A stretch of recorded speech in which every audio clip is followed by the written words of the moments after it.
Mr. Obi, thank you so much for being with us. You are certainly the most popular presidential candidate in Nigeria right now among young people. There is just so much momentum behind you. But here's the problem. Nigerians are used to being disappointed by their leaders. And when you think about some of the problems that are facing the country right now, they're systemic. I'm talking about corruption, I'm talking about oil theft, I'm talking about insecurity, I'm talking about the fiscal hole that Nigeria is in right now. Can all of that really be solved by one person? Well, if you have a leader that is competent, have the capacity and commitment to start dealing with it, you're not going to solve it overnight. But there will be a clear, visible, measurable attempt to dealing with it. And they're things that are solvable. They're things that can be dealt with decisively. But you have to have a leader that, if you look at what he's been able to do in the past, you can say yes. If indeed you do become Nigeria's next president. Nigeria, as you know, is broke. It is barely able to service its debt. It spends so much more than it earns. What are your plans, just from a concrete perspective, what are your plans to take Nigeria's economy off of life support? Well, a variety of things. One is that you have to deal decisively with the issue of security. It's impacting negatively on your economy today. You have to deal with it head on, because you have to get your farmers to go back to farm and start ensuring that the vast land of the north are invested and cultivated on. You have to start pulling people out of poverty as quickly as possible. You have to reduce aggressively cost of governance and deal with the issue of corruption. Anyone who knows anything about Nigeria knows that it has this embarrassing reputation of, despite the fact that it is Africa's largest oil producer, it imports refined fuel. What is your plan for transforming Nigeria's economy from a consumption economy to a production economy? Let me use the issue of oil, for example. There's no reason why our refineries cannot work.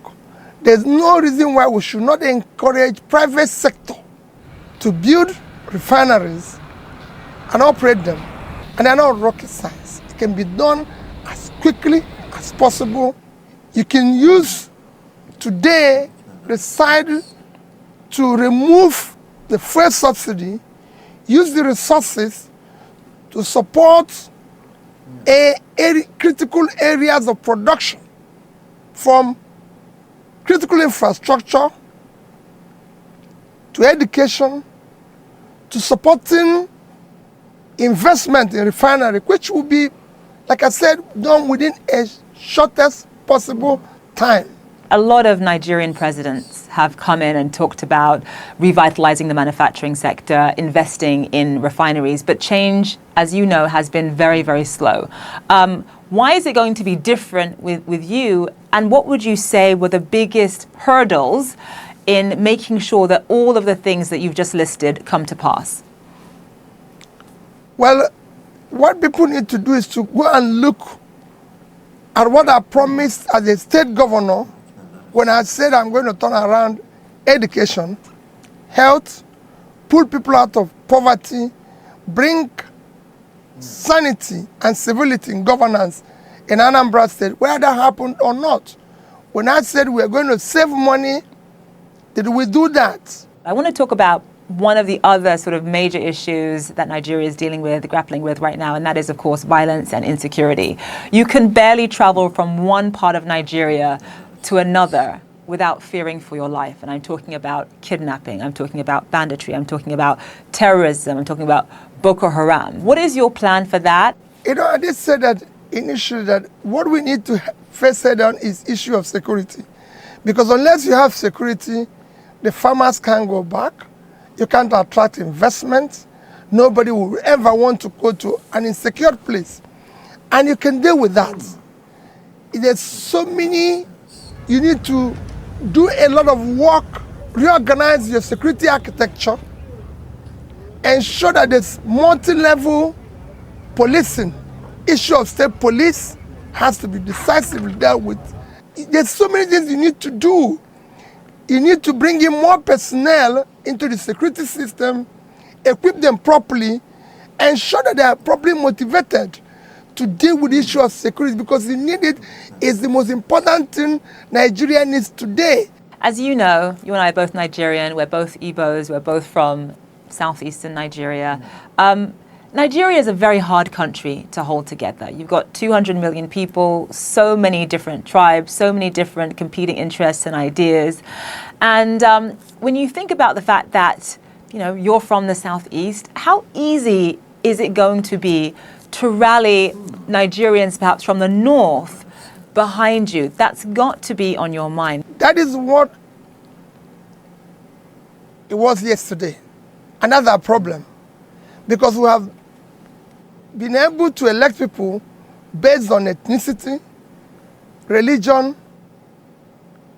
my turn, connection, or one form of bias or the other, which brought us to where we are, or structure, which I always say structure of criminality. That is what we want to dismantle now, and ensure that the next election is based on character, capacity, competence, commitment to do the right thing.